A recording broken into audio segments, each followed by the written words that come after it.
Good morning. Coming up on Early Today, deadly dual twisters shock the nation with rare and powerful images of a massive tornado cell. At one point, we saw 3 tornadoes on the ground, and looks like the town got the worst of it, the town of Pilger, Nebraska. Details and what's ahead for the heartland today. President Obama is sending more U.S. troops into Baghdad as terror cells continue to capture more territory. Plus, a huge victory for Team USA at the World Cup. Also, a Supreme Court ruling getting the attention of gun owners. And Jimmy Fallon delivers Brian Williams' request for the latest mix. It's Tuesday, June 17th. Early Today starts right now. In your face, you get sprung. Want to pull up tough because you noticed that butt was stuffed. Deep in the jeans she's wearing. I'm hooked and I can't stop staring. Oh, baby, want to get with you and take your picture. My homeboy tried to... Good morning, I'm Dara Brown. We begin with breaking news. Meteorologists are calling this a historic image that will be studied for years to come. Twin tornadoes side by side, creating a massive path of destruction. 2 people are confirmed dead and at least 16 people critically injured. Folks in Pilger, Nebraska are now digging out of the rubble. Really incredibly strong tornado with another secondary tornado, like I said, wrapping around it. There was 2 of them, one back over here and one coming right at us. One county commissioner says more than half the town of Pilger is gone, absolutely gone. That is where we find NBC's Jay Gray this morning. Jay, can you tell us what the latest is? Good morning, Dara. The sun coming up here and really revealing the overwhelming devastation. Snapped phone and power poles like this one scattered about. Look behind me, you can see some of the debris here. Twisted metal, what's left of an SUV there as we step over one of the utility poles that are here. And again, they're scattered all over the place. You can see there's not a lot left in the path of the storm, but what is all caked, really just covered in mud right now. Part of what so many here have called an almost surreal attack from Mother Nature. Oh, there's the other... At first glance, it almost seems like science fiction. Twin tornadoes side by side in eastern Nebraska, destroying everything in their paths. But the raw power and devastation from the storm is all too real. The village of Pilger is basically what we would say a majority of this village is destroyed. At least 2 people are dead, close to 24 injured, after the twisters ripped apart the small farming community of less than 400. It's just unbelievable because you're just kind of in a state of shock because you can't believe that it can be gone so fast. Buildings, homes, anything that was in the way of the tornadoes has been leveled. Much of it tossed for miles, the rest simply gone.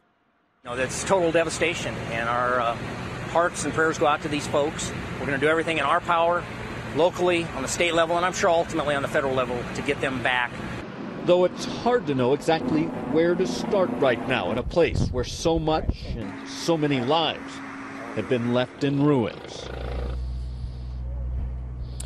Yeah, just complete devastation here. Look, the governor has declared a state of emergency. He plans to visit this battered area sometime later today. That is the latest from Pilger, Nebraska. I'm Jay Gray. Dara, back to you. Jay, thanks so much for that report.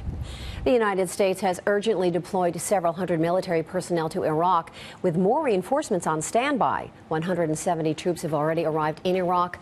President Obama told Congress Monday that number could climb to 275. They will provide extra security for the U.S. Embassy in Baghdad. The announcement comes as Islamic militants seized a key northern Iraqi town in their advance toward the capital.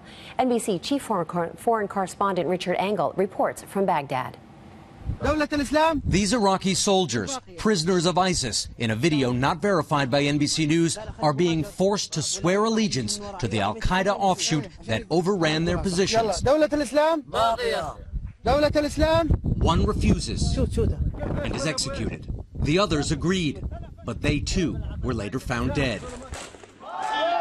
They are getting stronger, joined by supporters of Saddam Hussein and Sunni tribal leaders. In Mosul, they marched together on their way to hang an Iraqi soldier. This weekend, the militants released pictures of dozens of Iraqi soldiers being led to their death. The Iraqi army is now fighting back with airstrikes and thousands of new recruits. But the insurgents have their sights on Baghdad, and if they can't get to it, they may try to send in suicide bombers instead. As evening came, even fewer people were out in the city of 7 million, bracing for a new round of sectarian war, perhaps the worst this country has ever seen.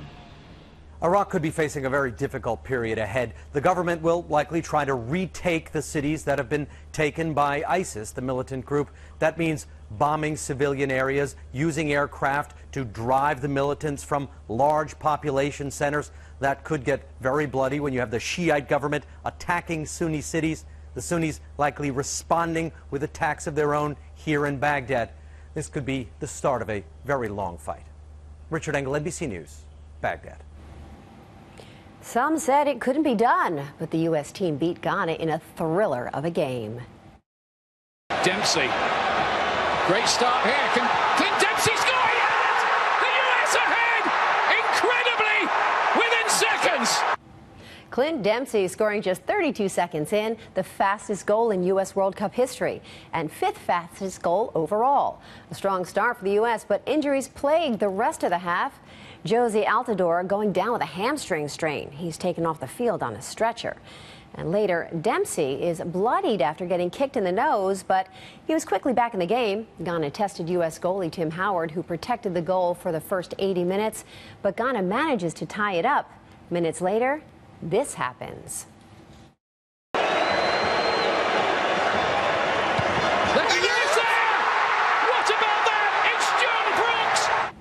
Yes, John Brooks with the header for the win. Sweet revenge as Ghana knocked the U.S. out of the last 2 World Cups. Team USA faces Portugal on Sunday at 6 p.m. Eastern.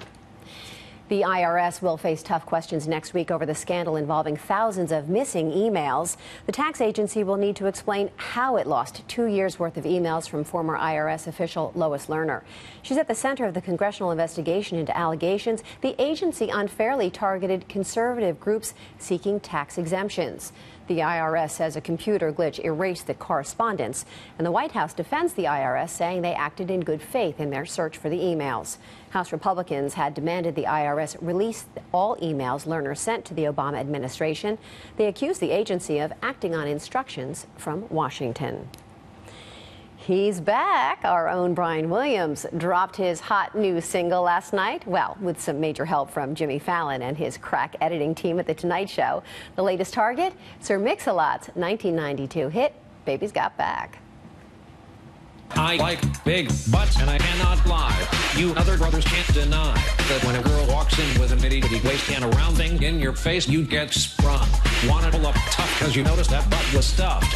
Deep in the jeans she's wearing, I'm hooked and I can't stop staring. Oh, baby, want to get with ya and take your picture. My homeboys tried to warn me that butt you've got me so horny. I know she has to get in there, but that could be the new ringtone, I think. On your phone. I want to meet the people that do this now. We've seen enough of these, and they're so good. I really want to meet the people that are editing these, because it can't be an easy job. No, and they're just amazing. And there's not one glitch. They're not getting enough credit. Not at all. Okay, some. Bill Cairns here with our weather. Those pictures were just incredible. What more can you say about it? I mean, 2 monster, violent tornadoes that close to each other. We've never seen it before, and Mother Nature really just gave us a surprise. This is from Reed Timmer, a famous storm chaser. This was as he entered into the town of Pillager, with the 2 tornadoes exiting the town after they devastated the area. I mean, what just an image that will just last forever, and something probably most of us will never ever see again. 2 violent tornadoes that close to each other. Wouldn't even know, and look at the physics of it, that could even happen. Well, let's talk about what happened in all. It wasn't just Nebraska. Iowa was hit hard, and even the southern areas of Minnesota and even Wisconsin too. We've got numerous other areas with a lot of damage to clean up. Today we have 44 million people at risk of more severe storms, and we will see, unfortunately, a couple more tornadoes. We also still have our high fire danger through much of the Four Corner region, with gusty winds and low relative humidity. A little bit of rain this morning diving down through the Seattle Puget Sound area. May head for Olympia and Portland a little later this morning. Grab that umbrella. That's your national forecast. Now here's a look at the weather outside your window. So much of California will remain sunny today. Temperatures have cooled off a little bit. That's a nice day for you in Bakersfield, 85, Fresno at 86. Still a little hot in the desert areas, but even your temperature is a little cooler today than last week. And in Seattle with the clouds will keep you in the 60s. So So we'll talk about the storm over the northwest and where it's heading coming up a little later. Thank you very much, Bill. Now moving on, the passing of a baseball giant and gentleman. Plus, the one thing on your resume that may get you noticed in the wrong way. And a medical oddity, a baby born with 4 feet and 4 hands. You're watching Early Today.